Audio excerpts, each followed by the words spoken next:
हरिपुर के जंगल में बहुत जोरों की बारिश हो रही थी। जंगल में अफरा तफरी मची हुई थी। जंगल के सभी पंछी बहुत ही परेशान थे। इतनी बारिश को देखकर सभी पंछी बहुत डर रहे थे। उसी जंगल में सुनहरी नाम की चिड़िया रहती थी।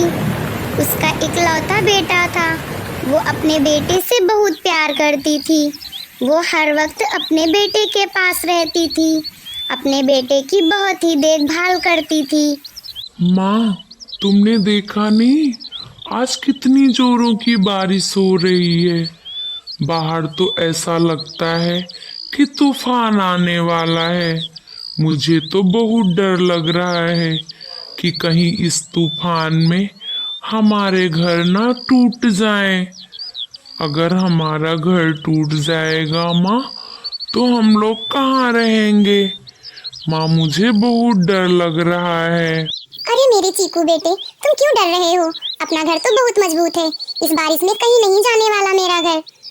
तुम अपनी चिंता मत करो, मेरे होते हुए तुम्हें कुछ नहीं होगा।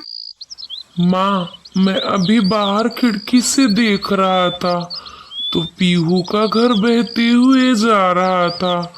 पीहू जोर जोर से चिल्ला रहा था और उसकी मम्मा भी चिल्ला रही थी। अरे चीकू, तू इतनी देर से कितनी सारी बातें कर रहा था। तूने पहले क्यों नहीं बताया कि पीहू का घर बह गया है? बेचारे पता नहीं कहाँ भटक रहे होंगे।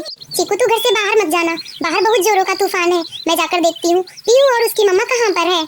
इतना कहकर सुनहरी जंगल की ओर निकल जाती है।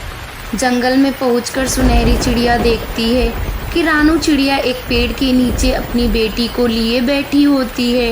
कर सुनहरी उसके पास जाती है। अरे रानू बहन, तुम्हें कुछ हुआ तो नहीं? अभी चीकू ने बताया कि तुम्हारा घर टूट गया है और तुम बेघर हो गई हो, इसीलिए मैं तुरंत अपने घर से आ गई तुम्हें लेने के लिए। चलो तुम मेरे घर में रहो। अरे सुनहरी बहन, मैं नहीं जा सकती तुम्हारे घर। बारिश रुकने तक मैं इसी पेड़ के नीचे बैठी रहूंगी।